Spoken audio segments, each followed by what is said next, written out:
Gordie Howe International Bridge reached a major milestone. The tower cranes were removed. A sign construction was almost over.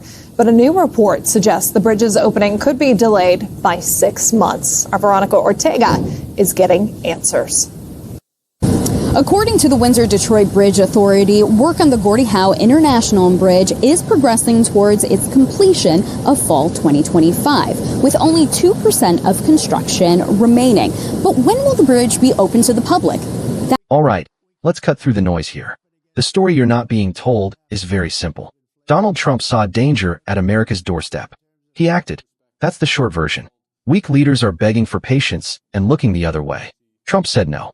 He slammed the door shut. This wasn't about politics. It was about protecting American jobs, securing families, keeping them safe, showing the world that America won't bend. That's leadership.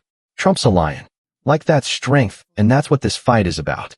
The Gordie Howe International Bridge was supposed to be the crown jewel of cross-border trade, a shiny $5 billion project linking Detroit and Windsor. But Trump looked past the ribbon-cutting hype and saw reality.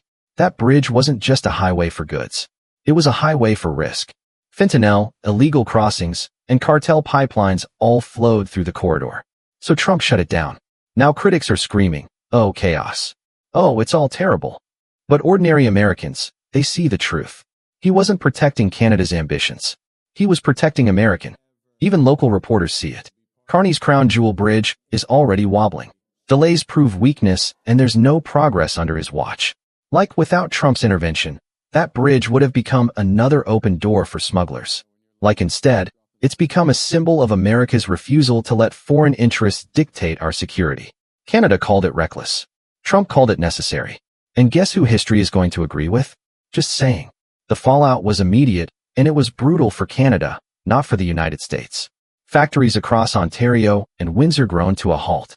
Supply chains snapped like twigs in the trucks that pour into and across. The borders are sitting idle. Carney, who spent years tying Canada's future to U.S. trade routes, is suddenly having nothing but excuses. His immigration-first gamble that is backfiring terribly. Like we got workers losing shifts. Exports are piling up and families who depend on cross-border paychecks are left scrambling. Trump didn't cause the collapse. Carney did by betting everything on a neighbor that he thought would never call the bluff. Trump showed Canada what happens when you lean on America too much while ignoring your own weaknesses. Become self-sufficient first, and then look on getting supplemental income on supplemental deals. Do that first. Okay. But no, he tied Canada even more to America. The bridge that was supposed to be Carney's prize project now is looking like a $5 billion waste. A mistake. That's pretty rough. It's underused and overhyped. In one move, Trump exposed Canada's dependency again and forced it to confront reality. You can't build prosperity on the back of other nations' goodwill. Eventually, it could run out, and usually does. You either stand on your own or fall hard. When supporters suddenly pulled away from you like that, Canada chose dependency. Trump chose strength. Now, let's talk about the real reason Trump made the move. National security. You see, for years, law enforcement has warned that the Detroit-Windsor corridor isn't just trade routes. It's a funnel for fentanyl, human trafficking, smuggling, cartel trafficking. Drugs that kill thousands of Americans every year don't magically appear. They don't just poof into Ohio or Michigan. They cross borders, and too often they come through Canada. Weak controls, sloppy oversight, and unwillingness to confront smugglers is turning Canadian ports into soft spots. Like Trump saw the danger. He saw the writing of the wall and said, no, he didn't just frame this as an economic dispute. He made it clear this was a matter of survival. Close the border, tighten the leverage, and stop pretending that open borders are harmless.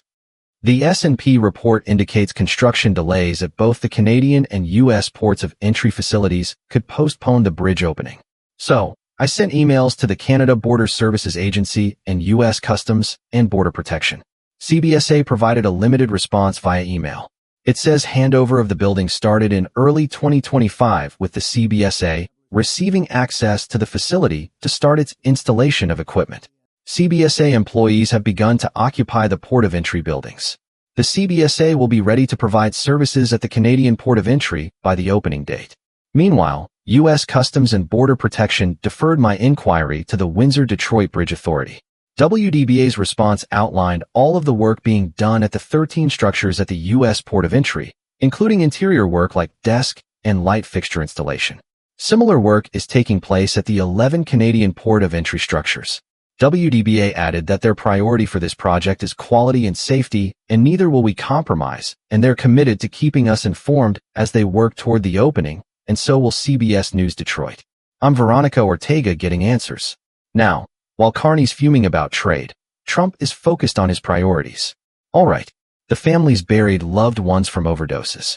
The kids trapped in communities poisoned by cartels, pipelines, and the workers watching their neighborhoods decay, right?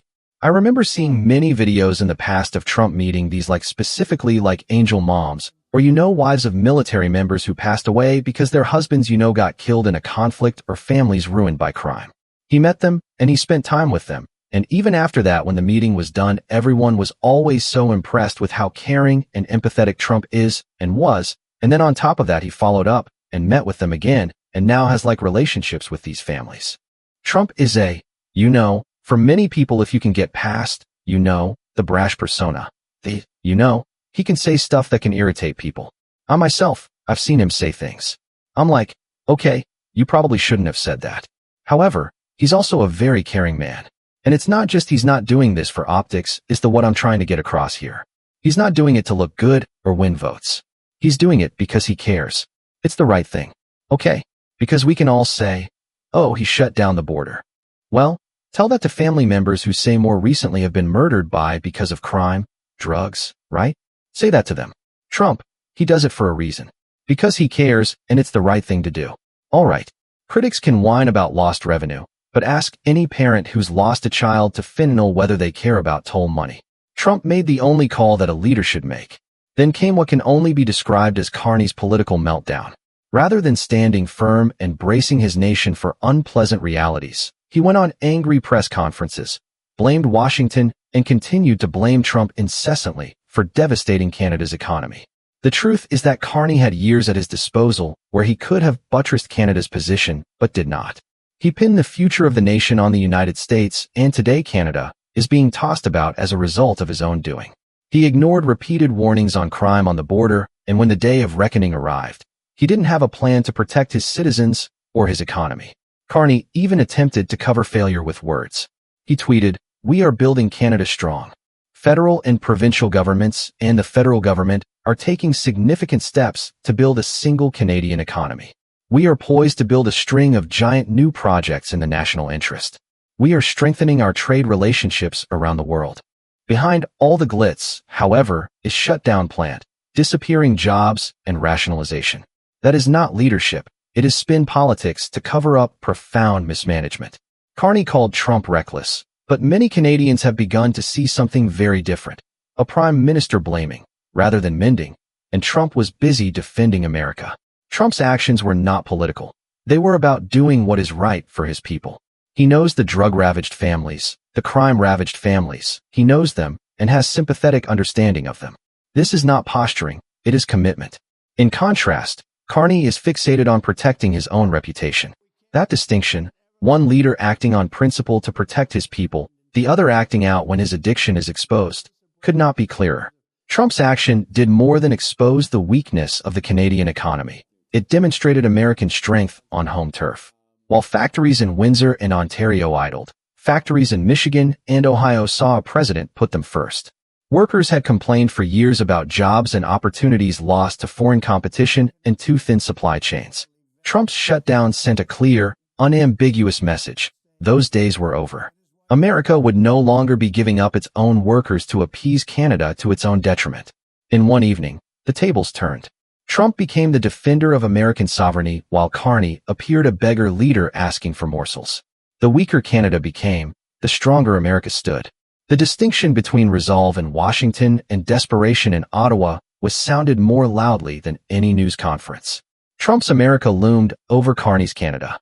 It was called a trade war or a crisis by others. In reality, it was a wake-up call. A country that was dependent on its neighbor was suddenly thrust into isolation.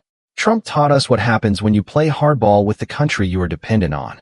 Canada tried to strike back with tariffs, forms, and hot-headed speeches, but none of them matched America's leverage power.